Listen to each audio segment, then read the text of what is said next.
방송 중에 이제 유시민 선생님께서 이런 말씀을 하신 적이 있어요. 그래서 물리학이 어렵겠지만 아마 오늘 제 강연만 듣고서 여러분이 이해하시기도 쉽지 않으실 겁니다. 하지만 오늘 강연이 끝난 다음에 내용은 잘 모르겠지만 물리가 생각보다 다정한 것 같네 이런 생각을 가지시게 되면 이 강연이 성공적으로 됐다고 저는 생각을 하겠습니다. 우선 첫 번째 주제는 빛에 대한 건데요. 읽어보시면 좀 이상하지 않나요? 빛은 어둠의 부재다. 보통은 저희가 어둠은 빛의 부재다라고 생각을 합니다. 어두우면 여기 빛이 없네, 빨리 불 좀 켜라 이렇게 말씀하시잖아요. 사실 빛이 어둠의 부재입니다. 이제 왜 그런지는 제가 차차 이야기를 할 텐데요. 저는 모든 이야기를 이 그림으로 시작을 합니다. 여러 동심원이 있는 그림이죠. 그림의 정중앙에 솔이라고 태양입니다. 태양이 정중앙에 있는 거니까 아마 감을 잡으신 분도 계실 것 같은데, 코페르니쿠스가 썼던 책 천구의 회전에 대하여라는 책에 나오는 그림이에요. 그 유명한 지동설을 나타낸 그림이죠. 물론 오늘날 우리는 이게 상식이라서 우리 밖에 나가보시면 지금은 이제 태양이 안 보이겠지만 태양이 우리 주위를 도는 게 아니라 태양이 진 게 아니라 우리가 돌았다는 사실 여러분이 아실 거예요. 저희가 돌고 있습니다. 태양 주위를 돌고 있고, 다음에 우리가 사는 이 지구는 평평하지 않고 둥그렇잖아요. 이런 이야기들이 너무나 당연한 이야기처럼 생각이 드신다면 한번 가슴에 손을 얹고 정말로 내가 그 말을 믿을 수 있나, 내가 정말로 그거를 마음 깊이 깨달을 수 있는 생각을 해보시면은 생각보다 쉬운 얘기가 아니라는 건 아마 아실 수 있을 거예요. 근데 사실 이 그림도 오류가 있습니다. 이 그림에서는 코페르니쿠스가 태양이 우주의 중심이라고 생각을 했거든요. 근데 지금 저희는 그게 틀렸다는 것을 알고 있어요. 자, 지금 나가시면 태양이 안 보이거든요. 이제는 시간이 늦어서 곧 별이 뜰 텐데요. 제가 하나 질문을 할게요. 태양과 별의 차이점이 뭘까요? 스스로 빛을 내는 것이 태양인가요? 별인가요? 놀랍게도 답은 태양과 별은 똑같은 겁니다. 태양은 가까이 있는 별이고요. 별은 멀리 있는 태양이에요. 태양이 지금보다 거리가 멀어지면 점점점 작아져서 점처럼 될 텐데 그때 우린 그걸 별이라고 부를 거고요. 하늘에 있는 저 수많은 별들이 거리가 멀어서 그렇지 지구로 다가오면 그러면은 태양처럼 됩니다. 이 그림은 우리 은하의 사진인데 여기 보이시는 이 점 하나하나가 다 별이죠. 이것들이 다 태양과 같은 별이라는 뜻입니다. 그래서 우리 은하에만 여기 지금 이렇게 어림으로도 몇 개가 될지 상상하기가 쉽지 않으실 텐데요. 과학자들이 다 세봤거든요. 이거 다 세보는, 이거 셀 수 있는 프로그램이 있어요, 사실은. 이걸 다 세봤더니 우리 은하에 있는 별의, 태양과 같은 별의 개수는 모두 1000억 개입니다. 1000억 개. 그러니까 1000억이라는 숫자가 아무것도 아니라고 생각하실 수도 있겠지만 곰곰이 생각해 보시면 굉장히 큰 숫자예요. 1000억이라는 숫자는. 자, 그런데 이거는 지금 우리 은하라고 말씀을 드렸잖아요. 이 우주에 은하가 우리 은하만 있을까요? 은하가 아주 많이 있어요, 은하도. 우리 은하 말고 우리랑 가장 가까운 다른 은하 혹시 이름을 아세요? 안드로메다요? 네. 여러분 이상한 소리 하면 되잖아요. 네, 안드로메다 말고 또 있어요, 사실. 사실 훨씬 많죠. 근데 한때는 그렇게 이름을 멋있게 지어줬는데 이제는 이름을 붙이지 않습니다. 그렇게. 너무 많아서. 그렇죠. 은하는 몇 개가 있을까요? 은하에 대한 정확한 답은 망원경이 좋아지면 많아집니다. 망원경이 좋아지면. 그래서 아마 뭔가 말씀하시려고 그랬었는데 그 교과서에 나오는 데이터는 학생들이 외우는 학생들이 가끔 있어요. 교과서에 나오는 데이터는 2007년 데이터 할 텐데 그 데이터는 1000억 개입니다. 2007년까지 관측된 은하의 개수는 1000억 개였고요. 2015년에 데이터가 더 좋아져요. 망원경이 좋아져서 데이터가 더 커져서 지금은 1조 됩니다. 그러니까 우주에는 태양과 같은 별의 개수가 어림으로 1000억 곱하기 1조 개 있는 거죠. 그러면 1하고 0을 23개를 쓰셔야 돼요. 쓰다가 하나 틀려도 모르겠죠? 빼먹어도. 지금 제가 숫자를 이야기하고 있는데 과학자들은 숫자를 좋아하죠. 근데 숫자만 들어도 그 안에는 중요한 이제 교훈이 있어요. 자, 이 그림에 나오는 저 점 하나가 별이죠. 태양과 같은. 제가 저거를 손으로 하나 지워도 아무도 모를 겁니다. 그렇죠? 그러니까 제가 이야기한 숫자가 저희한테 무엇을 말해주냐면은 우리가 보는 저 태양이 우주에서는 아무것도 아니라는 것을 이야기해 주죠. 그래서 과학을 공부하면 급 겸손해집니다. 우주가 얼마나 광대한지. 근데 아직 저는 지구를 얘기 안 했어요. 태양만 이야기를 했죠. 별은 태양이니까. 우리 지구는 태양 주위를 도는 작은 행성인데 태양보다 너무 작아서 구체적으로 부피비로 120만 분의 1배밖에 안 됩니다. 그러니까 사실 저 주위에 태양이 어딘가 있을 텐데 외계인이 지구를 볼 수 없어요. 태양밖에 안 보입니다. 너무 작아서. 그런 곳이 우리가 이 세상의 전부라고 믿었던 지구죠. 그러니까 우주에 대한 과학은 우리에게 언제나 무엇을 얘기해 주냐면은 겸손하게 살아야 된다는 것을 이야기해 주고 이 지구가 아무것도 아니라는 것, 내일 당장 사라져도 아무도 모를 거란 겁니다. 우주에서. 실제 그런 일은 수시로 일어나고요. 우주에서 은하 하나, 이 정도 규모의 은하가 생기고 없어지고 하기 때문에 태양이나 지구 따위는 아무것도 아니거든요. 그래서 그 사실을 알게 되면 우리가 지구를 더 사랑해야 된다는 생각이 드시겠죠. 오늘은 날씨가 어떤지 모르겠어요. 밤에 비가 온다 그러니까 그 날씨가 좋은 날 밤에 이렇게 한번 누워서 별을 보시기를 제가 추천을 언제나 합니다. 특히 과학자들은 특히나 이걸 많이 해야 돼요. 어린 학생들이 맨날 공부한다 그러면서 책상에 앉아서 문제만 푸는데 제발 좀 나가서 하늘 좀 보라고 저는 그러는데 우주를 연구하는 사람이 하늘을 봐야죠. 물론 이렇게 지금 보이진 않아요. 이렇게 많은 별이 보이진 않습니다. 너무 밝아서 그렇죠. 100년 전에는 아마 전기가 없었을 때 이렇게 하늘이 보였을 거고요. 그때는 보름달이 아이돌 스타였을 거예요. 밤에 보름달밖에 안 보이잖아요. 언제부턴가 우리가 밤을 잃어버린 겁니다. 어쨌든 이렇게 밤하늘을 보시면은 이 별 가운데 제가 아까 동영상에서 설명했던 프록시마 센타우리가 어딘가 있겠죠? 있을 겁니다. 그게 지구에서 가장 가까운 별이라고 그랬어요. 그렇죠? 근데 거기까지 거리가 4.3광년, 빛의 속도로 4년이 걸린다는 뜻입니다. 빛보다 빠른 건 없기 때문에 그게 가장 빨리 갈 수 있는 방법이죠. 여러분이 거기 친구가 있다면 스마트폰으로 통화를 할 수 있을 텐데 여보세요? 그러면 4년이 지나야 그 소리를 그 친구가 들을 겁니다. 그리고서는 여보세요? 하겠죠? 그러면 다시 또 4년이 지나야 여러분은 여보세요 하고 8년이 지나야지만 친구의 목소리를 들을 수 있는데 거기가 지구에서 가장 가까운 곳까지의 별의 거리라는 겁니다. 자, 그러면 이 중에서 프록시마 센타우리가 어딘가 있다고 했을 때 여러분이 보는 그 별의 모습은 따라서 4년 전의 모습을 보는 거예요. 그렇죠? 지금 없을 수도 있어요.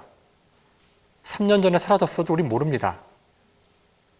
자, 따라서 어떤 별은 10년 전의 모습, 어떤 거는 100년 전, 어떤 건 1000년 전, 어떤 건 100만 년 전, 1억 년 전 그런 모습들을 보는 거니까 제가 여러분한테 밤하늘의 별을 보라고 했을 때 여러분이 보는 밤하늘의 별의 광경은 지금 이 순간 이 우주의 모습이 아니라 과거로부터 지금까지 이어져 온 우주의 전 역사를 여러분이 한꺼번에 시공간 모두를 보고 있는 겁니다.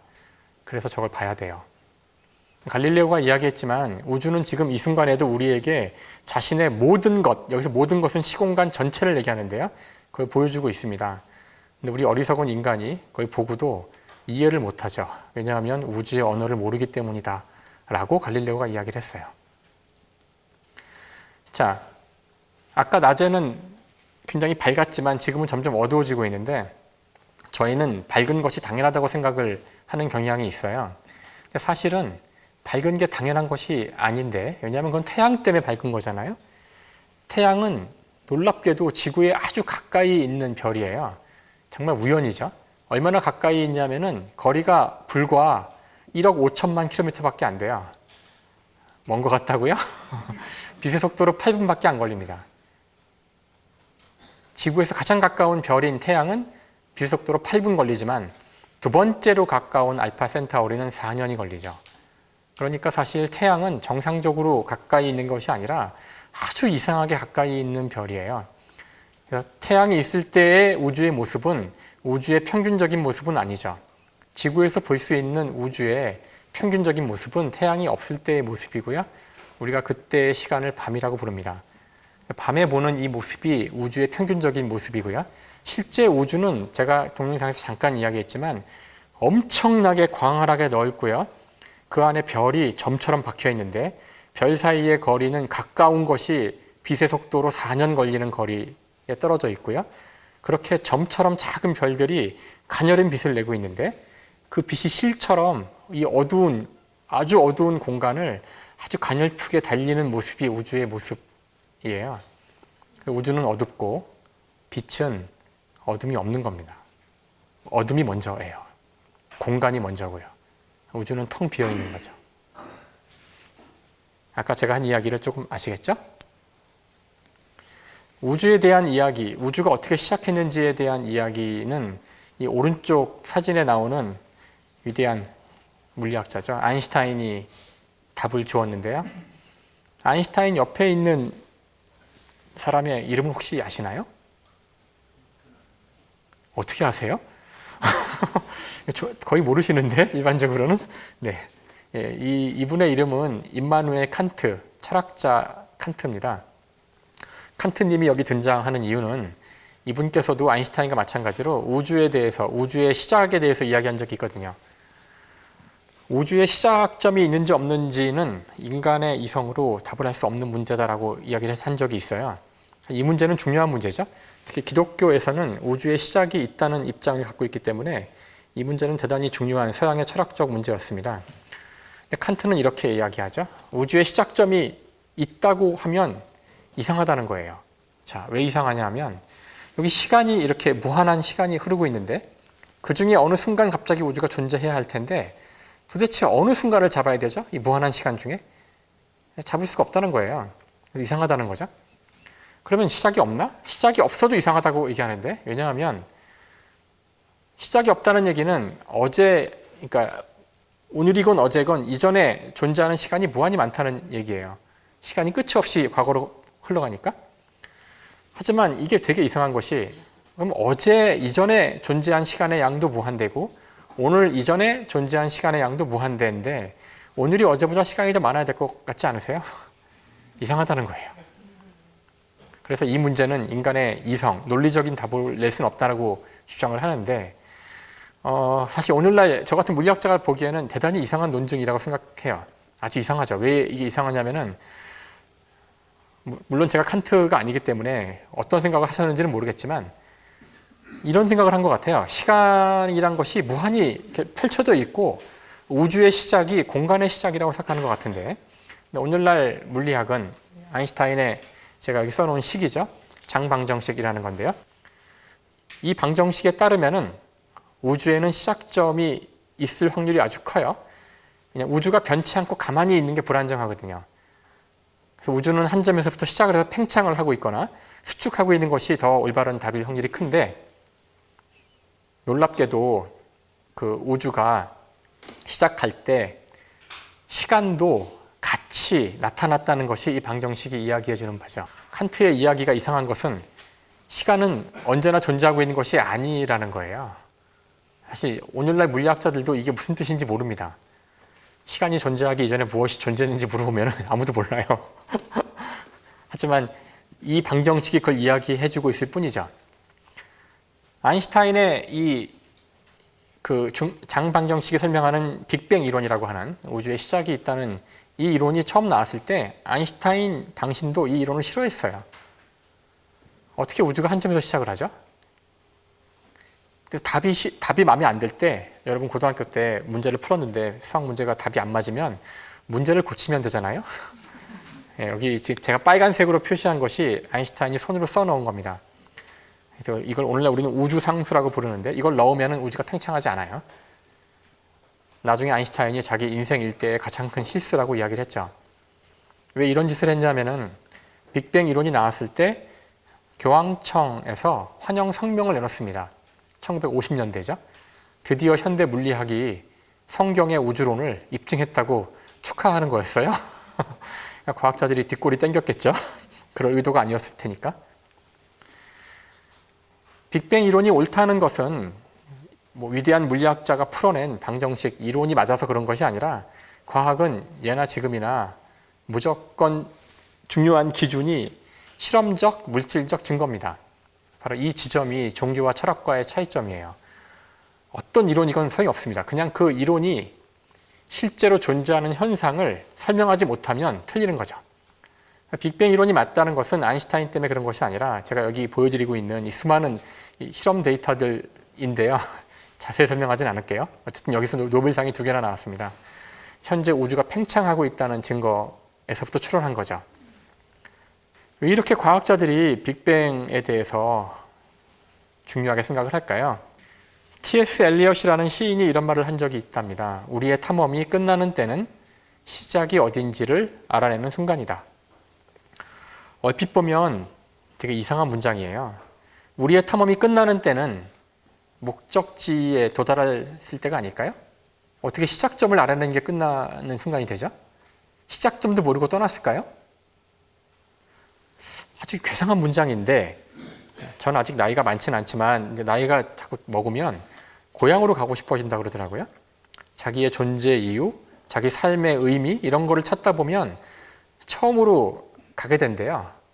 저도 왜 그런지 모르겠어요. 근데 적어도 우리 이 우주에 대해서는 아마 철학이 질문한 것 중에서 가장 중요한 것, 지금까지도 인간이 끝없이 철학을 하는 이유 중에 하나는 우리는 왜 존재하는가? 왜 우리는 지금 이렇게 존재하는가? 이 질문이 아닐까? 왜 우리는 이렇게 사는가? 그렇죠? 이걸 물리학적으로 바꾸면 이렇게 되죠. 왜 빅뱅이 있었고 왜 빅뱅의 순간 우주가 그런 조건이었나가 됩니다. 그러니까 존재에 대한 모든 질문들은 사실 시작점에 답이 있죠. 근데 아직 안타깝지만 물리학은 빅뱅의 순간을 설명할 수 있는 이론을 갖고 있지 않아요. 빅뱅의 순간 우주는 한 점이었을 텐데 그렇게 작은 점을 기술하려면 양자역학이 필요하고 우주 전체가 의 질량이 한 점에 있다는 얘기는 상상도 할 수 없이 높은 밀도였다는 얘기인데 그걸 기술하려면은 상대성 이론이 필요합니다. 양자역학과 상대성 이론을 동시에 조화롭게 쓰는 이론이 아직 존재하지 않는데 그 존재하지 않는 이론에 대해서 물리학자들은 통일장 이론이라는 이름만 붙여놨어요. 아직 존재하지 않습니다. 그래서 그 이론이 만들어지면 여전히 알 수는 없지만 단서를 얻을 수 있지 않을까? 그래서 아마도 우리의 탐험이 끝나는 때는 우리의 지적 탐험이 끝나는 순간도 우리의 시작이 왜 그랬는지를 이해하는 순간이 아닐까. 현대 과학에서는 그것이 빅뱅에 대한 질문입니다. 여기서 우주가 한 점에서 시작됐다는 것을 잘 기억해 두세요. 아마 뒤에 또 그 얘기를 할 테니까요. 아마 이거는 되게 어려울 것 같은데 이 문서가 무엇일지 상상하시기가 쉽지 않을 거예요. 이 문서는 고대 그리스어로 쓰여져 있답니다. 저도 못 읽어요. 그래서 고대 그리스의 위대한 철학자이자 수학자였던 에우클레이데스, 영어식 이름으로 얘기하는 게 더 편하실 수 있어요. 유클리드라고 하죠. 유클리드의 기하학 원론의 일부분입니다. 기하학 원론 다 보셨죠? 예, 웃으세요? 항상 똑같은 반응이 나오는데 여러분 웃으시지만 기하학 원론에 나오는 내용을 다 알고 계십니다. 이걸 모르고 살 수 없어요. 문명국가에서는. 여기 나오는 내용을 제가 조금만 예를 들어 드릴게요. 삼각형의 합동 조건, 이등변 삼각형, 정삼각형, 피타고라스의 정리 기억나세요? 원에 내접하는 삼각형, 도형, 기하학이라고 부르는 거죠. 대한민국 교육과정에서는 중학교 2학년 때 배웁니다. 이거 안 배우고 졸업 못하니까 다 아시는 거죠. 우리 모두 이 책의 내용을 모두 알고 있고 우리뿐만 아니라 지난 2500년간 지구상 문명국가에서는 다 가르친 내용이에요. 누구든 지식인이 되려면 이걸 배워야 돼요. 하지만 이 책은 내용도 중요하지만 이 책이 쓰여진 방식이 되게 중요해요. 근데 그거를 잘 모릅니다, 사람들이. 왜냐하면 이 책을 본 적은 없거든요. 원본을. 이 책은 이렇게 쓰여져 있어요. 정의와 공리가 나오고 나머지는 이 정의와 공리로부터 나올 수 있는 모든 논리적 규결을 써놓은 거죠. 정의란 것은 이름을 주는 겁니다. 자, 이것은 물입니다. 제가 이름을 주는 거죠. 여러분이 시비를 걸 수가 없죠. 왜 물이라고 합니까? 이거를 돌이라고 합시다. 말도 안 되는 얘기예요. 물이라고 하자는데. 그 다음에 공리라는 것은 문장이에요. 역시 문장인데 이 문장은 명제라는 특별한 문장이에요. 명제는 참과 거짓을 알 수 있는 문장입니다. 모든 문장이 참, 거짓을 알 수 있는 건 아니거든요. 명제들 가운데 공리라고 할 때는 어떤 특성이 있는 거냐면은 제가 그 문장을 참으로 정의하겠다는 겁니다. 그러니까 여러분이 시비 걸 수 없어요. 이게 왜 참이에요? 이거 참으로 하자니까. 시비 걸 수 없어요. 그냥 참으로 하자고요. 자, 이와 같이 유클리드의 기하학은 이름을 준 것과 그것이 무조건 맞다고 한 것, 이유는 몰라요. 그렇게 두 개 써놓고 이것으로부터 나올 수 있는 것들을 몽땅 다 써서 놓은 것이 이 책이에요. 그러면 이 책은 어떤 중요한 특성을 가지게 되냐면은 이 책에 나오는 모든 문장들은 단 한 문장도 틀리지 않는다는 뜻입니다. 무서운 책이에요. 인간이 지금까지 쓴 책 중에서 단 한 문장도 틀리지 않은 게 있냐고 저한테 물어보면 여기 있다고 얘기할 겁니다. 이 책은 틀리지 않습니다. 틀리지 않기로 했기 때문에 안 틀리는 거죠. 자, 그래서 사실 수학은 좀 가혹하게 얘기해서 제가 수학을 되게 사랑하는 사람인데 수학에 대해서 가끔씩 가혹한 표현을 쓰긴 하는데 수학은 그냥 거대한 동어 반복입니다. 같은 말을 반복하는 거예요. 믿지 못하시겠다고요? 그럴 리가 있냐고요? 자, 여러분 고등학교 때 수학 문제 풀던 기억나세요? y는 3x 3승 더하기 2x 제곱 더하기 x 그만하라고요? 그 다음 어떡하나요? 줄 바꿔서 이퀄 또 쓰시죠? 또 줄 바꿔서 이퀄 또 쓰시죠? 물론 지금 제대로 이게 굴러가고 있다면 첫 번째 줄보다 두 번째 줄이 좀 짧아야 되고요. 그 다음은 또 더 짧아져서 점점 짧아져야 돼요. 맨 마지막에 되면 이퀄하고 뭐가 나오나요? 답은 보나마나 영화님은 1이죠. 풀어보면 이게 얼마나 웃긴지 생각해 보세요. 맨 위에 줄부터 맨 아래 줄까지 다 똑같다는 거예요. 이퀄 0과 1을 다 다른 말로 쓰고 있는 겁니다. 수학은 동어 반복이에요. 그래서 틀리지 않습니다. 그래서 과학이 수학을 언어로 쓰는 이유는 과학이 어떤 과학 이론이든 수학으로 쓰여지는 순간 가정이 맞다면 그 이유는 다 맞아요. 그래서 수학을 쓰는 겁니다. 정말 굉장히 좋은 언어죠. 학문을 하기에. 자, 이런 책을 쓸 때 유클리드가 가장 골치 아팠을 순간이 언제일 거냐 하면은 제가 추정하기로는 첫 번째 문장을 쓸 때였을 거예요. 아무것도 정의한 것도 없고 아무것도 옳다고 한 것도 없는데 뭔가 하나 써야 되죠. 텅 빈 공간에다가 뭘 써야 했을까요? 자, 이건 이제 책을 보지 않은 사람은 모르죠. 유클리드 기하학의 첫 번째 정의 보여드릴 텐데요. 저는 이 수학 책에 나오는 문장이지만 그 어떤 철학책보다 그 어떤 종교에 나오는 그 문구보다 더 심오하고 그 깊은 의미가 있다고 생각을 해요. 이겁니다. 점은 부분이 없는 것이다. 일단 점을 정의해야겠다고 생각한 것은 저는 전적으로 동의를 해요. 왜냐하면 점을 모으면 선이 되고 선을 모으면 면이 되고 면을 모으면 부피가 되기 때문에 기하학, 모든 도형, 3차원 공간상에서의 모든 것들의 근원은 점에 있거든요. 자, 그런데 이 문장을 보면 저는 이 문장 보고 정말 재밌었어요. 점은 무엇이다. 보통 그렇게 쓰겠죠. 무엇이 없는 것이다 라고 쓸까요? 정말 꼬인 사람이 아니고서야 처음부터 부정어를 쓴다는 게 말이 될까요? 아마도 무수히 썼다 지웠을 거라고 저는 예상을 해요. 몇 년 걸렸을지도 몰라요. 하다 안 되니까 결국은 부정어를 쓴 겁니다. 점은 부분이 없어요. 자, 오늘날 현대 물리학에서도 이 우주에 있는 모든 물질의 근원이 무엇인지를 찾고 있죠. 현재 그것에 대한 답은 표준 모형, 쿼크, 전자 이런 겁니다. 그것들이 갖는 특징은 더 이상 쪼개어지지 않는다는 건데 쪼개어지지 않는 이유는 더 쪼개어질 부분이 없기 때문에 그래요. 부분이 없다는 뜻은 물리학에서도 이 세상 물질의 근원을 다룰 때 정의할 때 나오는 그런 문장이죠. 유클리드가 2500년 전에 썼던 문장입니다. 정말 아름다운 문장이죠. 아마 화가 쉐라죠. 쉐라의 점묘법. 아마 이분은 세상 모든 것이 점으로 되어 있다는 것, 도형의 근원이 점이니까 점만 찍어서 그림 그릴 수 있다는 것을 아마 알아낸 사람일 것 같아요. 아름다운 그림이죠. 이거 엄청난 노가다가 들어간 그림입니다. 가서 보면 눈물 없이는 볼 수 없어요. 손으로 다 점을 4개월인가 찍었다는데요. 하루 종일 점만 찍었다는 건데. 자, 우리 이야기는 그 다음 철학자로 옮겨갈 텐데 혹시 이분이 누군지 아시나요? 한숨을 쉬시죠? 어서 보신 모양이군요. 네, 이분의 이름은 데카르트입니다. 르네 데카르트. 근대 철학의 효시라고 하는 분이죠. 오른쪽에 나온 책은 방법서설이라는 이 사람의 유명한 책인데 근대 철학의 효시는 근대 과학의 효시가 되거든요. 그래서 저 같은 사람도 이를 악물고 읽어봤는데 이 책을 정말 괴롭더라고요. 재미도 없고 중언부언하는 책이에요. 지금 스타일이 아니긴 한데 그 중언부언을 하면서 끊임없이 반복해서 강조하는 것이 두 가지 있어요. 첫 번째는 의심하라는 겁니다. 근대 철학의 핵심은 의심하라는 거예요. 지금은 당연하지만 1600년대 초에 의심하라는 얘기는 죽으라는 얘기죠. 그때는 종교전쟁이 일어나고 있는데 성경도 의심하라는 얘기니까 아주 위험한 사상입니다. 또 한 가지 중요한 내용이 반복되고 있는데 또 한 가지는 이제 방법서설이니까 방법을 제시해요. 자, 철학을 이렇게 해봐라. 이런 방법으로 하는 게 좋을 것 같다.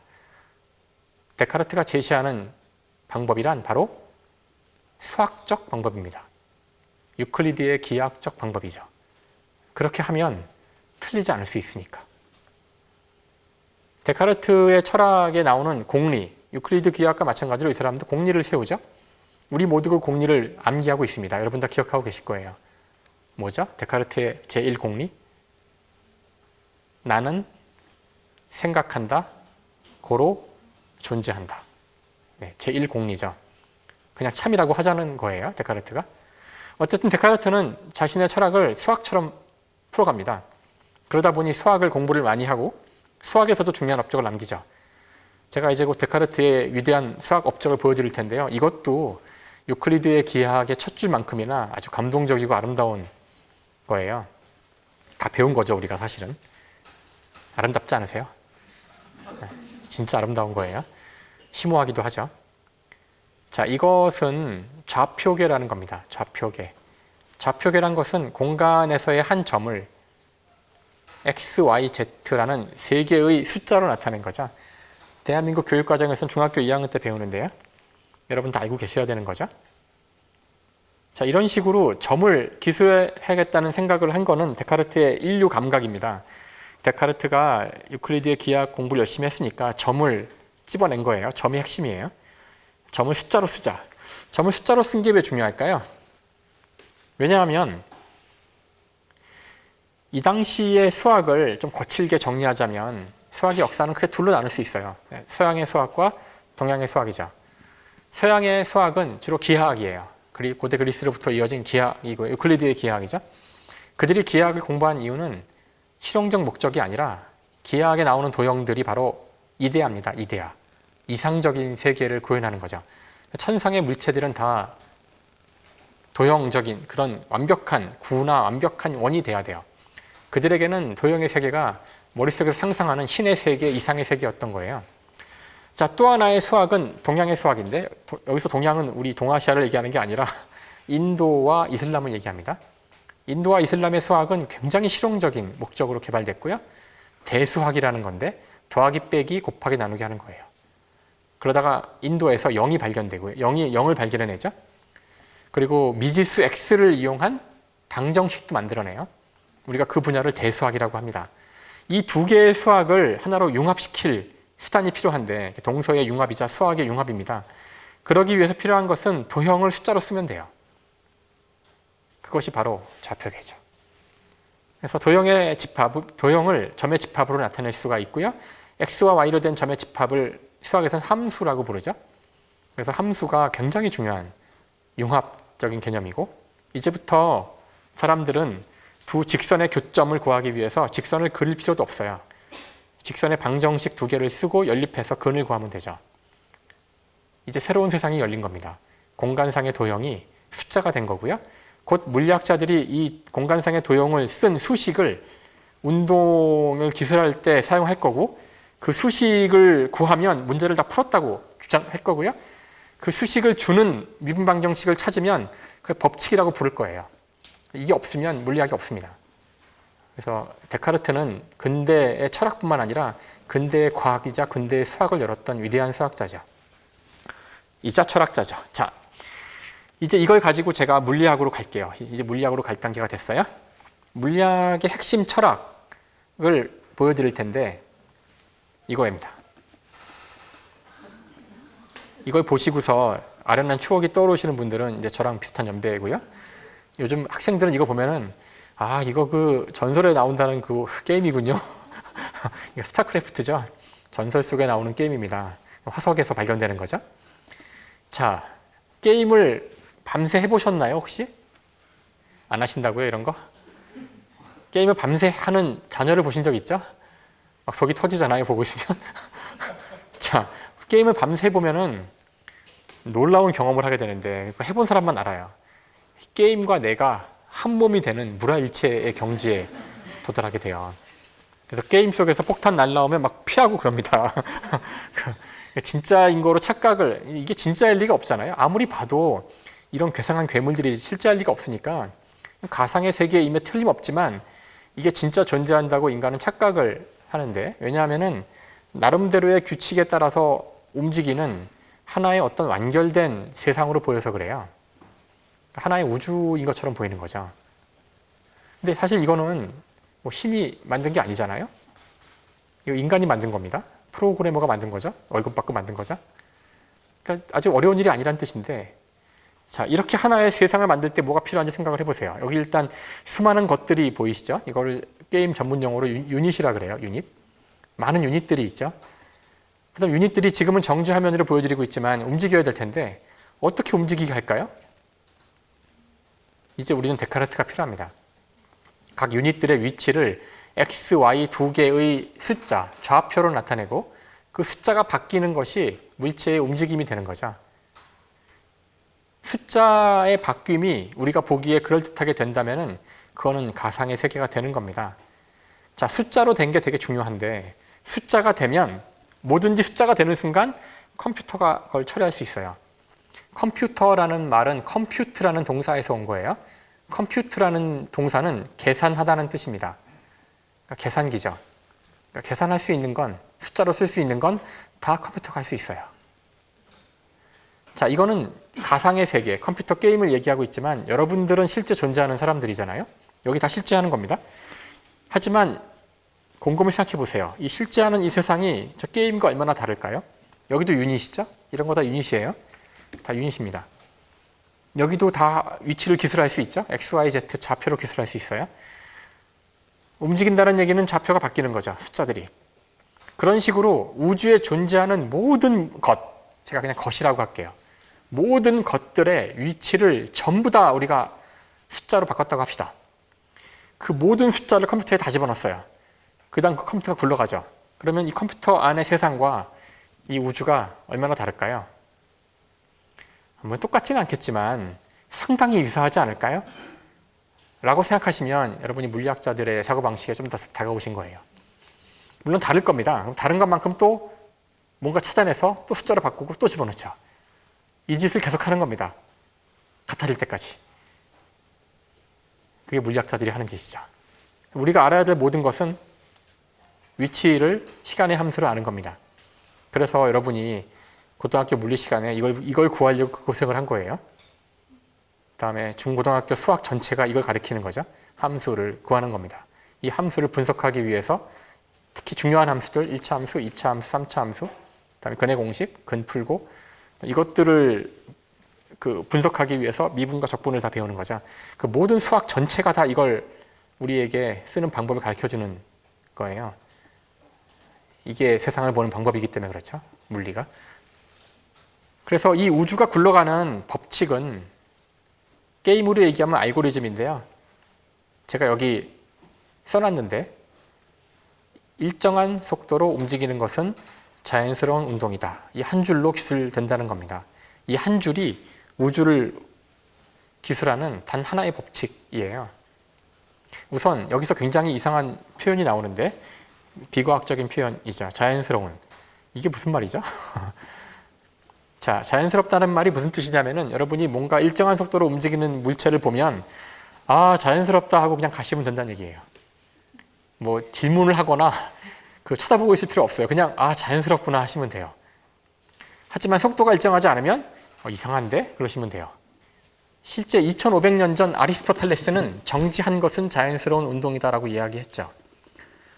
자, 왜 자연스러운 것이 중요하냐면은 2500년 전에는 정지한 게 자연스러웠기 때문에 일정한 속도로 움직이면 왜 그러지? 그 의문을 가져야 돼요.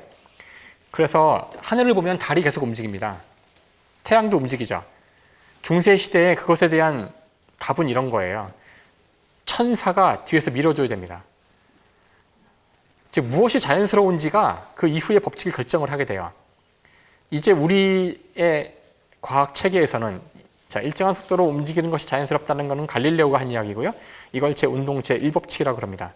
이게 옳다면 이제는 속도가 변하는 게 우리의 기술해야 될 대상이 되는 거예요. 근데 다시 한번 얘기할게요. 이게 과연 말이 될까요? 지금 여러분이 제가 지금 물통을 밀었을 때 보신 저 운동, 이것이 자연스럽지 않은 이유는 제가 지금 한 질문이 굉장히 스케일이 큰 거라 그래요. 이 우주에서 가장 자연스러운 운동이 무엇일까? 이런 질문을 제가 한 건데 우리 인생으로 비유하자면 이런 질문을 한 거죠. 내 인생에서 가장 중요한 것이 무엇일까? 이런 질문을 하신 거예요. 자, 이런 질문에 대한 답을 이제 풀려고 한 달치 식량을 어깨에 짊어지고 동굴로 들어가셨어요. 앉아서 막 생각을 합니다. 생각을 하려고 그러는데 아, 맞다. 오늘 저녁 때 친구랑 술 먹기로 했는데 나가야 되나? 이러면 안 됩니다. 이러면. 그쵸? 이런 중요한 문제를 푸는데 뭐 그런 술 먹는 일 따위 아, 올 여름엔 어디 여행 가야 되는데 안 됩니다. 이런 거. 무슨 말인고 하니 중요하지 않은 걸 자꾸 생각하시면 안 돼요. 중요한 문제를 푸는데. 자, 여기서 제가 우주에서 가장 자연스러운 운동이 뭔지를 보려고 실험을 하는데 여기 중요하지 않은 게 있어요. 방해하는 게 있다고요. 그게 뭘까요? 중력. 또 뭐가 있죠? 바닥이 있잖아요.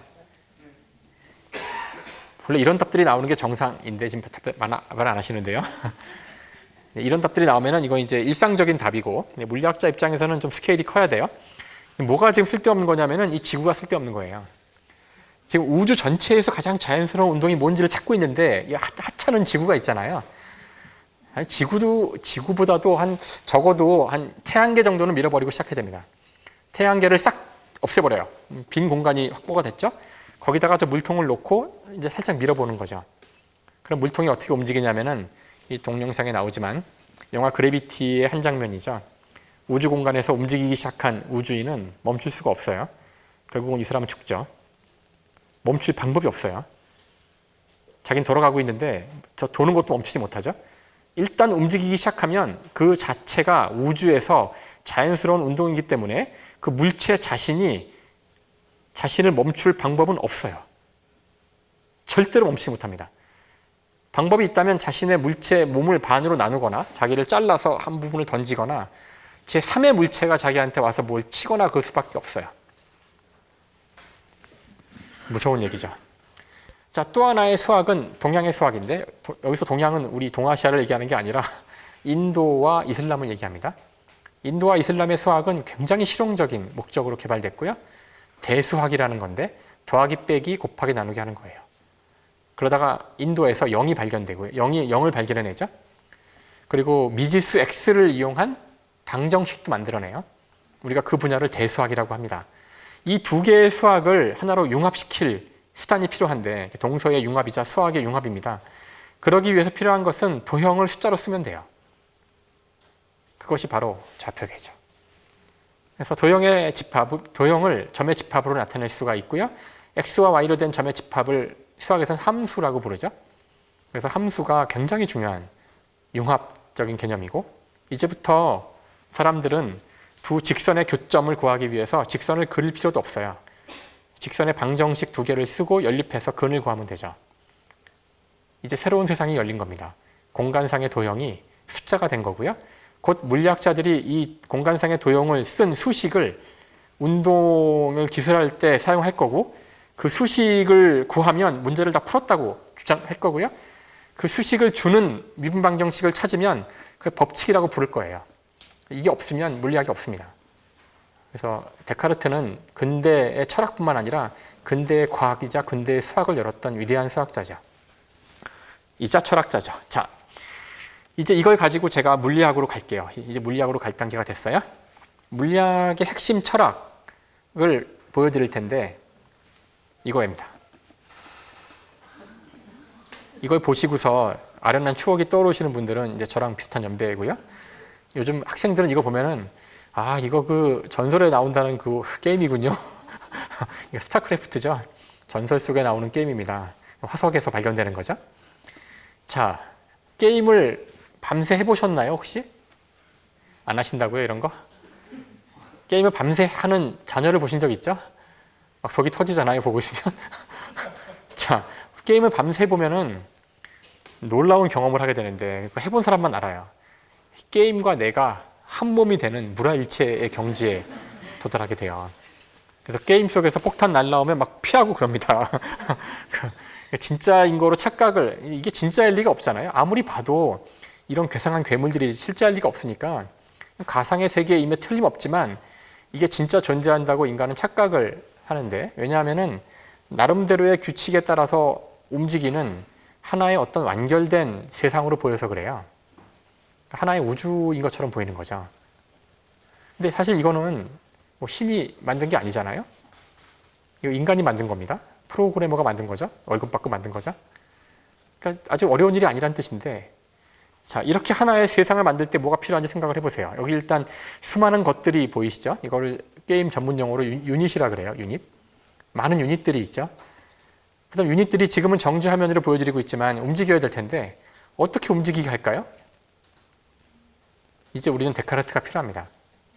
각 유닛들의 위치를 x, y 두 개의 숫자, 좌표로 나타내고 그 숫자가 바뀌는 것이 물체의 움직임이 되는 거죠. 숫자의 바뀜이 우리가 보기에 그럴듯하게 된다면 그거는 가상의 세계가 되는 겁니다. 자, 숫자로 된 게 되게 중요한데 숫자가 되면 뭐든지 숫자가 되는 순간 컴퓨터가 그걸 처리할 수 있어요. 컴퓨터라는 말은 컴퓨트라는 동사에서 온 거예요. 컴퓨트라는 동사는 계산하다는 뜻입니다. 그러니까 계산기죠.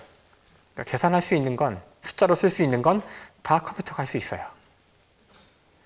자, 이거는 가상의 세계, 컴퓨터 게임을 얘기하고 있지만 여러분들은 실제 존재하는 사람들이잖아요. 여기 다 실제하는 겁니다. 하지만 곰곰이 생각해 보세요. 이 실제하는 이 세상이 저 게임과 얼마나 다를까요? 여기도 유닛이죠? 이런 거 다 유닛이에요. 다 유닛입니다. 여기도 다 위치를 기술할 수 있죠? X, Y, Z 좌표로 기술할 수 있어요. 움직인다는 얘기는 좌표가 바뀌는 거죠. 숫자들이. 그런 식으로 우주에 존재하는 모든 것, 제가 그냥 것이라고 할게요. 모든 것들의 위치를 전부 다 우리가 숫자로 바꿨다고 합시다. 그 모든 숫자를 컴퓨터에 다 집어넣었어요. 그 다음 그 컴퓨터가 굴러가죠. 그러면 이 컴퓨터 안의 세상과 이 우주가 얼마나 다를까요? 뭐 똑같지는 않겠지만 상당히 유사하지 않을까요? 라고 생각하시면 여러분이 물리학자들의 사고방식에 좀 더 다가오신 거예요. 물론 다를 겁니다. 다른 것만큼 또 뭔가 찾아내서 또 숫자로 바꾸고 또 집어넣죠. 이 짓을 계속하는 겁니다. 같아질 때까지. 그게 물리학자들이 하는 짓이죠. 우리가 알아야 될 모든 것은 위치를 시간의 함수로 아는 겁니다. 그래서 여러분이 고등학교 물리 시간에 이걸 구하려고 고생을 한 거예요. 그다음에 중고등학교 수학 전체가 이걸 가리키는 거죠. 함수를 구하는 겁니다. 이 함수를 분석하기 위해서 특히 중요한 함수들 1차 함수, 2차 함수, 3차 함수, 그다음에 근의 공식, 근 풀고 이것들을 분석하기 위해서 미분과 적분을 다 배우는 거죠. 그 모든 수학 전체가 다 이걸 우리에게 쓰는 방법을 가르쳐주는 거예요. 이게 세상을 보는 방법이기 때문에 그렇죠. 물리가. 그래서 이 우주가 굴러가는 법칙은 게임으로 얘기하면 알고리즘인데요. 제가 여기 써놨는데 일정한 속도로 움직이는 것은 자연스러운 운동이다. 이 한 줄로 기술된다는 겁니다. 이 한 줄이 우주를 기술하는 단 하나의 법칙이에요. 우선 여기서 굉장히 이상한 표현이 나오는데 비과학적인 표현이죠. 자연스러운. 이게 무슨 말이죠? 자, 자연스럽다는 말이 무슨 뜻이냐면은 여러분이 뭔가 일정한 속도로 움직이는 물체를 보면 아, 자연스럽다 하고 그냥 가시면 된다는 얘기예요. 뭐 질문을 하거나 쳐다보고 있을 필요 없어요. 그냥 자연스럽구나 하시면 돼요. 하지만 속도가 일정하지 않으면 이상한데? 그러시면 돼요. 실제 2500년 전 아리스토텔레스는 정지한 것은 자연스러운 운동이다라고 이야기했죠. 자, 왜 자연스러운 것이 중요하냐면은 2500년 전에는 정지한 게 자연스러웠기 때문에 일정한 속도로 움직이면 왜 그러지? 그 의문을 가져야 돼요. 그래서 하늘을 보면 달이 계속 움직입니다.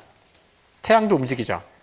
중세 시대에 그것에 대한 답은 이런 거예요. 천사가 뒤에서 밀어줘야 됩니다. 즉 무엇이 자연스러운지가 그 이후의 법칙을 결정을 하게 돼요. 이제 우리의 과학 체계에서는 일정한 속도로 움직이는 것이 자연스럽다는 것은 갈릴레오가 한 이야기고요. 이걸 제 운동 제1법칙이라고 합니다. 이게 옳다면 이제는 속도가 변하는 게 우리의 기술해야 될 대상이 되는 거예요. 근데 다시 한번 얘기할게요. 이게 과연 말이 될까요? 지금 여러분이 제가 지금 물통을 밀었을 때 보신 저 운동, 이것이 자연스럽지 않은 이유는 제가 지금 한 질문이 굉장히 스케일이 큰 거라 그래요. 이 우주에서 가장 자연스러운 운동이 무엇일까? 이런 질문을 제가 한 건데, 우리 인생으로 비유하자면 이런 질문을 한 거죠. 내 인생에서 가장 중요한 것이 무엇일까? 이런 질문을 하신 거예요. 자, 이런 질문에 대한 답을 이제 풀려고 한 달치 식량을 어깨에 짊어지고 동굴로 들어가셨어요. 앉아서 막 생각을 합니다. 생각을 하려고 그러는데, 맞다. 오늘 저녁 때 친구랑 술 먹기로 했는데 나가야 되나? 이러면 안 됩니다. 이러면. 그쵸? 이런 중요한 문제를 푸는데 뭐 그런 술 먹는 일 따위 올여름엔 어디 여행 가야 되는데 안 됩니다. 이런 거. 무슨 말인고 하니 중요하지 않은 걸 자꾸 생각하시면 안 돼요. 중요한 문제를 푸는데. 자, 여기서 제가 우주에서 가장 자연스러운 운동이 뭔지를 보려고 실험을 하는데 여기 중요하지 않은 게 있어요. 방해하는 게 있다고요. 그게 뭘까요? 중력. 또 뭐가 있죠? 바닥이 있잖아요. 이런 답들이 나오면은 이건 이제 일상적인 답이고 물리학자 입장에서는 좀 스케일이 커야 돼요. 뭐가 지금 쓸데없는 거냐면은 이 지구가 쓸데없는 거예요. 지금 우주 전체에서 가장 자연스러운 운동이 뭔지를 찾고 있는데 이 하찮은 지구가 있잖아요. 지구보다도 적어도 한 태양계 정도는 밀어버리고 시작해야 됩니다. 태양계를 싹 없애버려요. 빈 공간이 확보가 됐죠. 거기다가 저 물통을 놓고 이제 살짝 밀어보는 거죠. 그럼 물통이 어떻게 움직이냐면은 이 동영상에 나오지만 영화 그래비티의 한 장면이죠. 우주 공간에서 움직이기 시작한 우주인은 멈출 수가 없어요. 결국은 이 사람은 죽죠. 멈출 방법이 없어요. 자기는 돌아가고 있는데 저 도는 것도 멈추지 못하죠. 일단 움직이기 시작하면 그 자체가 우주에서 자연스러운 운동이기 때문에 그 물체 자신을 멈출 방법은 없어요. 절대로 멈추지 못합니다. 방법이 있다면 자신의 물체 몸을 반으로 나누거나 자기를 잘라서 한 부분을 던지거나 제3의 물체가 자기한테 와서 뭘 치거나 그럴 수밖에 없어요. 무서운 얘기죠. 자, 이것이 운동의 법칙이기 때문에 이제 이것을 수식으로 쓰는 일이 남았는데 물리 법칙이 되기 위해서는 그 일을 한 사람이 물리학의 아버지라고 하는 뉴턴입니다. 뉴턴의 모습이고 오른쪽이 그 사람의 책, 위대한 책이죠. 프린키피아라는 책입니다. 이 프린키피아라는 책은 정확히 유클리드의 기하학의 형태로 쓰여졌어요. 데카르트의 이야기를 듣고 그렇게 쓴 거죠. 이 책에는 정의가 나오고 공리가 나오고 그 이후에는 정의와 공리로부터 모든 가능한 거 다 썼어요. 그러니까 이 책에 나오는 내용은 정의와 공리가 맞다면 하나도 안 틀리죠. 공리가 3개 나옵니다. 제1공리, 2공리, 3공리. 오늘날 우리는 이걸 공리라고 부르지 않고 법칙이라고 불러요. 뉴턴의 제1법칙, 뉴턴의 제2법칙, 뉴턴의 제3법칙이라고 부릅니다. 제1법칙은 저희가 금방 보여드렸던 일정한 속도로 움직이는 것은 자연스러운 운동이다. 어려운 말로 관성의 법칙이라고 부릅니다. 그다음에 제2법칙은 F는 ma죠. 그래서 F는 ma. 이제 여러분은 이 식에서 a가 의미하는 바, 여기 왜 a가 나왔는지를 이해하실 수가 있는 거예요. a는 가속도, 속도가 변한다는 뜻이죠. 속도가 변하는 게 왜 이 법칙에 나왔는지 아시겠죠? 속도가 안 변하면 그냥 지나가시면 돼요. 자연스럽다 그러고. 속도가 변하니까 왜 그러지? 그 이유가 쓰여 있죠. 왼쪽에 F라고 쓰여져 있죠. 힘. 힘은 속도를 변화시키는 원인이 되는, 이 식은 사실 등호로 되어 있지만 왼쪽이 원인이고요. 오른쪽이 결과, 인과율을 나타내는 식이죠. 힘이 작용하면 물체의 운동에 변화가 생깁니다. 좀 더 구체적으로 속도가 변하는 거죠. 물리학이 좀 다정해지셨나요? 사실 이것만 알면은 다 끝난 거예요.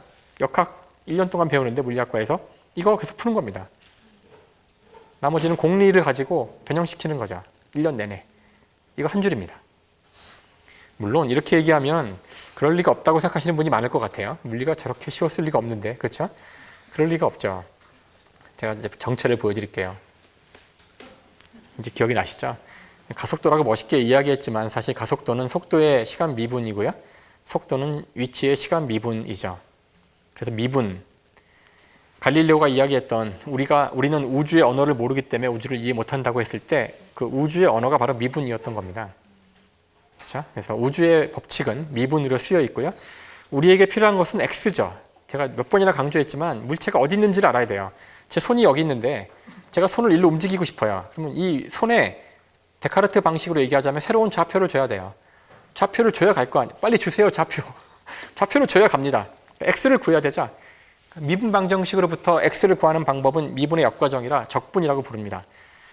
우주는 그 법칙이 미분이라는 언어로 쓰여 있고 우주가 굴러간다는 얘기는 적분한다는 얘기죠. 그래서 우리가 고등학교 때 미적분을 배우는 겁니다. 여러분 괴롭히려고 가르치는 것도 아니고 수능 시험 볼 때 줄 세우려고 하는 것도 아니고 우주의 언어가 미분과 적분인 거죠. 자, 마지막으로 할 이야기는 제가 지금까지 우주의 운동에 대해서 이야기를 했어요. 우주의 법칙에 대해서. 게임을 비유를 들었잖아요. 근데 게임에서 유닛이 나왔는데 실제 게임의 유닛은 스크린상의 픽셀이에요. 존재하지 않는 거죠. 하지만 우리가 사는 이 세상에서의 유닛은 이런 것들이 유닛인데 이것들은 무언가로 되어 있죠. 이 무언가가 무엇일까라는 질문이 남은 겁니다. 즉 만물의 근원이 무엇일까라는 질문이죠. 오늘날 이것에 대한 답은 20세기 초 이제 물리학자, 화학자들이 알아냈는데 만물은 원자로 되어 있습니다. 물론 원자는 더 쪼개어지는 부분을 갖고 있지만 편의상 오늘은 제가 원자까지만 이야기를 할게요. 만물은 원자로 되어 있는데 여러분 손도 원자로 되어 있죠? 근데 여러분이 아무리 봐도 원자가 보이나요? 안 보이죠? 자, 다시 점요법의 그림인데 확대를 해보면 점에서 끝납니다. 하지만 그 점도 확대할 수가 있다는 거고요. 점을 확대해보면 원자까지 가게 된다는 거죠. 하지만 원자는 눈에 보이지 않아요. 왜 안 보일까요? 원자가 왜 안 보일까요? 너무 작으니까 안 보이는 거죠. 얼마나 작을까요? 이거 중학교 교과서에 나옵니다. 중학교 2학년 교과서에 나오죠? 10의 마이너스 10승이라고 나와요. 느낌이 안 오시죠? 10의 마이너스 10승 미터 혹은 10억 분의 1 미터. 작은 것 같긴 한데 별로 느낌이 오진 않죠? 자, 500원짜리 동전도 원자로 돼 있어요. 근데 원자가 안 보입니다. 지구도 원자로 돼 있어요. 근데 원자가 안 보입니다. 자, 지구가 이렇게 한 소나기에 들어갈 정도로 보이려면은 엄청나게 멀리 올라가야 돼요, 하늘로. 그렇죠? 지구가 내 주먹 크기로 보이는 이 상황에서 지금 지도를 보니까 화면을 보시면 여기 지금 남아메리카 브라질이 보이네요. 아마존이 보이는데 한국인 관광객이 여기 여행하다가 땅바닥에 동전을 떨어뜨렸다고 상상을 해봅시다. 자, 지금 이 위치, 여기 인공위성인데 여기서 지금 땅바닥을 보면 저 동전이 보일까요? 맨눈으로 보일까요, 저게? 저게 보이시는 분은 바로 나사에 취업하시면 돼요. 나사에서 좋아할 거예요. 눈이 망원경이니까. 물론 병원 가보라 그러겠죠. 자, 여기서 지구 표면, 땅에 있는 500원짜리 동전이 보이시는 분은 500원짜리 동전에서 원자가 보입니다. 원자의 반지름과 동전의 반지름의 비가 1억 대 1쯤 되는데 그거랑 동전의 반지름과 지구 반지름의 비가 같아요. 그래서 안 보입니다. 정말 정말 작은 거죠. 느낌이 오세요? 지구와 동전의 관계인 거예요. 어쨌든 거칠게 이야기해서 세상 모든 것은 원자라는 레고 블록으로 되어 있어서 레고 블록을 어떻게 조립하냐에 따라 바퀴벌레가 되기도 하고 재가 되기도 하고 스마트폰이 되기도 하고 뭐 오만 것이 되기도 하죠. 이거는 비유가 아니라 실제가 그래요. 그래서 사실 저를 원자 수준으로 분해를 하게 되면은 어떤 생명체든 만들 수 있습니다. 지구상의 생명체는 CHON 4개의 원자가 99%인데 원자 조성이 거의 같아요. 그래서 저나 지렁이나 뭐 무슨 뭐 박테리아나 뭐 무슨 유글레나나 뭐 이상한 뭐 파리나 다 똑같아요. 그래서 크기만 다른 거지 원자 수준으로 가면은 원자의 조성은 거의 같습니다. 태양은 무엇으로 되어 있을까요? 무언가 불타고 있는데 뭐가 불타고 있죠? 수소죠, 수소. 수소라는 원자로 되어 있어요. 하지만 수소는 물도 수소로 되어 있죠. H2O. 그렇죠? 그래서 바닷물도 수소가 있고요. 태양에도 수소가 있고 우리 몸도 60% 이상이 물이에요. 여러분 몸도 수소가 있습니다. 여러분 몸의 수소와 바닷물의 수소와 태양의 수소는 다 똑같은 거죠. 이거 놀라운 사실일 수도 있어요. 20세기 과학이 알아낸 가장 위대한 사실이에요. 그 전까지는 사람들이 이런 죽어있는 물질을 이루는 기본 단위와 생명체의 단위와 천상의 세상과의 물질의 단위는 다 다른 줄 알았거든요. 다 똑같습니다. 그러니까 우리는 별에서 왔고 땅에서 왔고 땅으로 돌아가는 거죠. 지구가 부서지면 다시 별로 돌아가고요. 자, 이런 놀라운 사실을 원래 그 먼 옛날 벌써 철학자들이 알아낸 건 아니고 생각을 했죠. 그래서 우리가 이 당시 고대 그리스 시대의 철학자들의 이런 과학적 내용들을 과학이라고 부르진 않아요. 다시 이야기하지만 실험적 증거는 없거든요. 오늘날 과학자들은 그 증거를 갖고 있어요. 이들은 증거가 없이 생각으로만 했는데, 그러니까 사변에 가까운 건데요. 데모크리투스라는 철학자가 이 세상이 원자로 되어 있다는 이야기를 한 사람입니다. 그래서 이 우주는 텅 비어있는 진공, 무의 세상에 원자라는 아주 작고 쪼개어지지 않고 부분이 없는 하지만 영원 불멸하는 입자들로 되어 있는데 이것들이 끊임없이 서로 만나서 붙었다가 떨어졌다 하는 것이 이 우주의 모든 모습이라는 거예요. 그런 주장을 합니다. 자, 그런데 인간이 여기서 이상한 행동을 하죠. 원자들이 이렇게 모였어요. 어떤 패턴을 이루고 있어요. 형상을 이루고 있죠. 그 형상을 보고서 아버지 하고 얘기하는 거예요. 원자의 모임에 불과한데 여기 어떤 또 원자들의 모임이 있어요. 이 원자들이 막 이렇게 움직입니다. 그걸 보고서 야, 저건 정말 기분 나쁘다. 왜 저러지? 이런 이상한 얘기를 한다는 거예요. 하지만 이건 인간의 그냥 이야기일 뿐 원자 입장에서는 그냥 아무 의미 없이 의도도 없이 목적도 없이 그냥 붙었다 떨어졌다 할 뿐 거기에 의미를 부여하는 건 인간의 어떤 상상이라고 주장을 하는 건데 굉장히 위험한 철학이겠죠? 이런 거를 주장하고 살아남을 리가 없죠. 고대 그리스에서 바로 신을 부정하는 거니까. 이 철학은 철저하게 말살되는 철학이 됩니다. 남지 않아요, 거의. 어쨌든 이 데모크리투스의 철학을 듣고서 에피쿠로스라는 철학자죠. 에피쿠로스가 아하, 저 정말 재밌는 철학인데 저것이 맞다면 우리 인간은 어떻게 살아야 될까 고민을 했고요. 에피쿠로스의 철학은 교과서에 나오죠. 4글자로 정리돼서 나옵니다. 쾌락주의라 그러죠. 쾌락주의. 상상하실 수 있지만 아니 이 세상에 어떤 의도도 없다면 어떻게 살아야 될까요? 그냥 즐겁게 살자는 거예요. 그냥 쾌락을 즐기면서 살자. 물론 에피쿠로스는 바보가 아니라서 여러분 모두가 각자가 쾌락을 자기 마음대로 즐기려고 하는 순간 아마 이 사회는 붕괴할 거예요. 그러니까 단서를 답니다. 본인이 통제할 수 있어야 되고요. 남한테 해를 줘서 안 되고요. 그래서 이 사람이 추천하는 쾌락은 이런 거죠. 뭐 책을 보거나 잔디를 가꾸거나 뭐 이런 쾌락을 노래를 부르거나 이런 쾌락을 추천을 하죠. 어쨌든 이들의 철학은 과학은 아니지만 원자를 가정하고서 세상을 이해하려고 노력했던 사람들인데 놀랍게도 이들의 결론이 우리랑 같아요. 과정은 다르겠지만 그래서 오늘날 우리가 과학자들이 이해하고 있는 세상의 모습이 이들의 생각과 다르지 않기 때문에 인간에 대한 함의도 크게 다르지 않다는 것이 문제라면 문제인 거죠. 즉 인간에겐 의미가 필요한데 이들이 기술하는 과학자들이 알아낸 원자로 된 세상에서는 의미라는 것이 딱히 없는 것처럼 보인다는 거예요. 근데 과연 인간이 의미 없이 살 수 있을까요? 유발 하라리가 쓴 책 사피엔스를 보시면 인간의 중요한 특징 가운데 하나로 존재하지도 않는 상상을 믿는 능력이라는 말이 나옵니다. 자, 이것이 무슨 뜻이냐면은 제가 보통 이렇게 비유를 들어드리는데요. 여기 원숭이가 한 마리 앉아 있다고 상상을 해보세요. 원숭이가 여기 앉아서 바나나를 먹으려고 껍질을 깔려고 그러고 있는데 제가 이 원숭이 바나나를 뺏어요.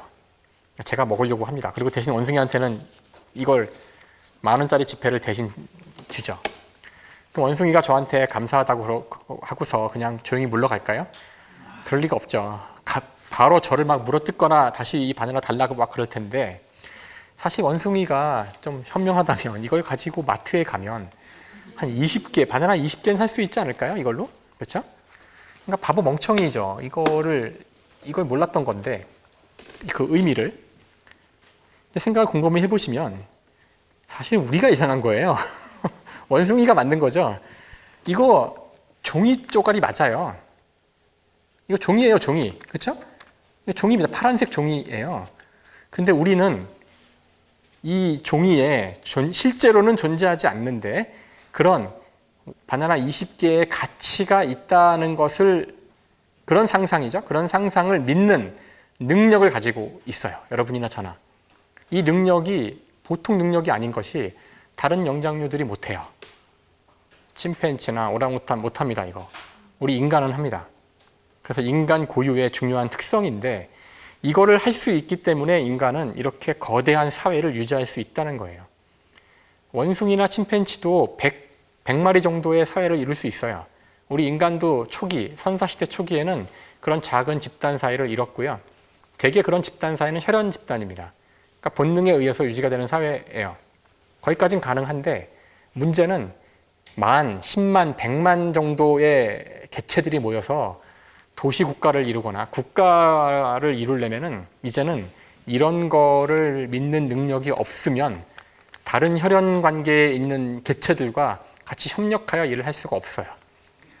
다행히도 인간에게는 그런 능력이 있어서 이와 같은 사회를 이루고 있고, 여러분이 지금 이 순간에도 실제로는 존재하지도 않는, 지금 이 돈의 예를 들었는데요, 그런 수많은 것들을 다 믿으시기 때문에 이 사회가 지탱되고 있는 겁니다. 그래서 여기 있는 것들 전부 다 존재하지 않는 거예요. 정의란 무엇인가라는 책 보셨나요? 마이클 샌델의 저 책을 다들 1장밖에 안 보는 책이라던데, 보시면 여러분 이 책 보고 나서 아 그래 정의가 뭐지 하고 한 줄로 딱 쓰실 수 있어요? 못 씁니다. 이 책을 읽으면 정의가 뭔지 모르게 돼요. 행복이란 무엇인가 이런 책을 사서 보시면서 이 책 보고 나면 나는 행복이 뭔지 정확히 알게 될 거야 라고 기대하시는 분은 미친 사람이죠. 사랑이란 무엇인가? 여기에 사랑의 답이 있을까요? 인생이란, 보시면 이런 무엇인가 시리즈 책들이 많은데 이런 책의 목표는 다 똑같아요. 왜 이런 것들이 정의가 안 될까요? 왜냐하면 이런 것들이 실제로 존재하지 않아서 그래요. 인간이 만든 겁니다. 인간이 이런 거대한 사회를 이루고 살아가기 위해서 만든 거예요. 가끔 이런 말을 하면 좀 충격 받으시는 분들이 많아서 저를 되게 미워하시는 분도 생기고 그래서 제가 말을 하나 더 덧붙이는데, 제가 이런 말을 함으로써 여기 정의, 행복, 사랑, 대한민국 이런 게 상상의 산물이라 쓸데없다고 얘기하는 것이 아니라 그래서 소중한 겁니다. 이거는 인간의 상상만으로 만들어진 거기 때문에 이걸 믿어야지만 인간이에요. 인간적으로 사실 분들은 이걸 믿는 사람들이란 뜻이에요. 제가 이걸 믿을 때에만이 인간답게 사는 겁니다. 이걸 믿지 않고 사는 방법은 혼자 무인도에 사는 방법이 있죠. 아니면 혈연 관계 속에서만 살 수 있어요. 그걸 벗어나는 순간 이게 필요합니다. 그래서 저는 거칠게 이야기해서, 항상 그 거친 게 좋은 게 아닌데 그 세상을 이해하는 특히 두 개의 체계가 있다고 이야기를 해요. 하나는 그냥 사실들에 대한 겁니다. 사실. 지구가 태양주위를 돌죠. 기분 나쁘세요? 이건 정의롭지 않을까요? 지금 웃으시지만 300년 전에는 기분 나빠했어요. 아주 기분 나빠서 지구가 돈다 그러면 죽였죠. 그것도 불태워 죽였어요. 신의 뜻을 거역하는 사람들이었죠. 백인과 흑인은 평등합니다. 당연한 얘기 아닌가요, 지금은? 그렇죠? 이런 이야기들, 자, 팩트를 다루는 그런 학문을 과학이라 그래요. 과학은 그냥 사실을 다뤄요. 거기에 여러분이 어떤 인간의 이런 상상을 넣는 순간 보통 안 좋아집니다. 진화론이 나왔을 때 많은 사람들이 분노를 했는데, 사실 진화론은 지구상의 모든 생명체를 설명하는 이론이에요. 근데 사람들이 어리석게도 오로지 인간에 대한 함의만 가지고 분노를 해요. 다른 동물들은 신경도 안 써요. 그렇죠? 개와 고양이가 가깝다는 거에서 분노하지 않지만 오로지 인간이 원숭이와 가까운 것만 분노를 했는데, 그냥 팩트인데 거기에 아까와 같이 분노를 한 거죠. 지금도 우리가 얼마나 많은 그냥 과학적 사실에 대해서 분노하고 있을까요? 자, 또 하나의 학문 체계가 있어요. 또 하나의 학문 체계, 사고방식이죠. 그거는 상상을 믿는, 상상에 대한 겁니다. 그 상상은 인간이 사회를 이루기 위해 정의한 것들이고 대부분 엄청나게 오랜 역사적 맥락이 있어요. 그냥 하루아침에 합의한 게, 하루아침에 믿는 게 아닙니다. 제가 여기 앉아서 이런 정중한 표현을 쓰고 이런 복장으로 하고 이런 표정을 짓는 것들 다 우리가 오랫동안 합의한 상상의 산물이지만 과학적으로 제가 왜 그래야 하는지 입증할 수 없어요. 이유가 없습니다. 당연히. 따지고 들어가면 최후에 가서 부분이 없는 최후의 어떤 원자가 나오느냐고 안 나옵니다. 다 상상한 거니까. 하지만 굉장히 중요한 체계죠. 인간이 가장 중요한 체계입니다. 우리가 이런 체계의 대부분은 인문학이 다루게 됩니다. 자, 이와 같이 이 두 개의 서로 상이한 체계, 이 체계를 모두 다 조화롭게 우리가 알 때에만이 이 세상을 제대로 이해할 수 있다라는 것이 저희 생각이고, 따라서 과학과 인문학은 서로 경쟁 관계에 있거나 서로 배타적인 부분이 아니라는 거예요. 오히려 위험한 것은 과학의 영역을 인문학이 와서 의미를 부여하려고 하거나 의미가 없는데 인간의 영역을, 상상의 영역을 과학이라고 이야기하거나, 아까 제가 인종을 이야기했지만 백인이 흑인보다 우월한 인종인 것은 우주의 법칙이다, 이런 게 위험하다는 거죠. 그거는 200년 전 인간들의 믿음에 불과했었던 거예요. 지금도 우리가 한때 100년 전에 여성은 직업을 가지지 말아야 한다, 그거는 이 세상의 섭리라 그랬어요.